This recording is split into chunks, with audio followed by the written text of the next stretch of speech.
Bahaitsu, Dumela. Yes, you're still watching Zanzi Fundiz, and I know I've brought in new experts. The Fundiz say lo gore ba tlo re tlisetsa information e ntjha. Women's football is our focus, and we take the microscope, zooming in into WAFCON. Gentlemen, are you good? I'm good. I had to make a quick sub for the other gents because I know this is a very sensitive topic. It doesn't need people who are robust, so we have to handle with care.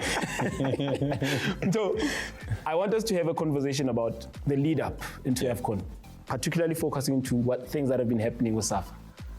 All that commotion, what's the story? Look, it's a sad thing because before the World Cup, we saw a similar episode where Banyana were unhappy.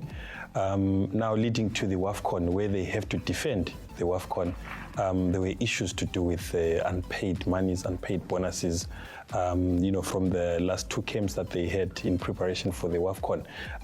But that was resolved, and there was a commitment from SAFA to pay part of those monies by the 15th of July. So we'll be following up on that story to see if SAFA pay indeed, because so it seems like the only way to get any reaction from the federation is to stage toi. Yeah, it's quite unfortunate. I mean, and I think it speaks to poor administration, because the WAFCON is happening in July. You've got to, even if the money is not available, you've got to speak to the players and say, listen, we don't have the money now, but on the 15th of July, we should be able to sort something. Yeah. Then you won't have that embarrassing episode where the whole world is watching and listening to stories about a team that has done so well for Africa and South Africa. Yeah, all right. Negative things on the side, Krizo. The tournament has started. So far, I've enjoyed it. What do you make of the things that are happening right now, Krizo? Very quickly, when you look at the WAFCON, especially 2025, personally for me, I know CAF has every technical teams that look at what's happening in the tournament. But for me, immediately we have three things that came up. There are three different group of teams. There are teams that are well coached, and you can see the way they are playing. You can see the drills. So what I mean by well coached, they are coached with drills. I'll give an example of Banyana. You can see them actually having passes, and intentional passes. You can see the goalkeeper takes the ball, does this, comes here. If there is a close there, they bring the ball back, they go. You have that group of a team that they are coached with drills. Then you have a group of teams that it is all about physicality, natural ability, and the passion to play football. That is your Botswana. They don't have drills, but you can see they've got ability to play. So you're saying they just went and found ladies there by the street? No. What I mean by well coached, I use the term drills. Yeah. You can coach people, but if you don't do drills all the time, it does not become automatic. So with Banyana, with the same coach for over 6 years, you can see there is automatism that is coming in their play. And then you have a group of teams that they are coming to this WAFCON, they are learning what playing in the competitions, and those are your DRCs. They are there because they are rational women and they're intellectual people. They know that when the players are alone are passing the ball, but that is happening in a natural setup. So the teams that are well drilled, I'm talking about Morocco. Even when you see when they're playing, you can see the idea what they want to do with the ball. You're talking about Nigeria. Now, Nigeria is a group of a team where they are well coached and they've got physicality and the strength. So a bit of both worlds. Yeah. Both. Best of both, yeah. Ghana, they've got physicality, they've got fitness, but lack of what you can see them actually creating a goal. Of course, it's easy. Play the ball wide and cross if something happen. The first game that we saw, you saw two teams play. One team is drills, playing tactical games, and the other team is, this is what we have. We have power, we have physicality, this is what we'll do. In the 29th second, the ball whips forward, control the ball, play everybody, get in the position and score. And so that's what you start seeing. So the drills team, like Banyana versus Ghana with power, you saw in the second half, everything changes. Because while South Africa is passing the ball, Ghana, they're just going. So, and you can only go for so long. Yes. So now we need to see what will happen. I used to have a coach, Owen de Gama, when we got promoted from first division, then it was Mvela, to the Premier League.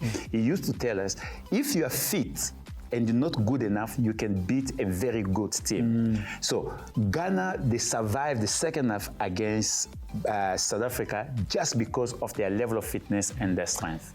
And Mtho, he's talking about the drills and having to see those combinations from Banyana. And I want us to focus on Banyana, the game that they've applied. Surely they've been found out now. I mean, you can only play transition football for so long until people actually try and see. Yes, I understand they won the match, but tactical changes, are they necessary now?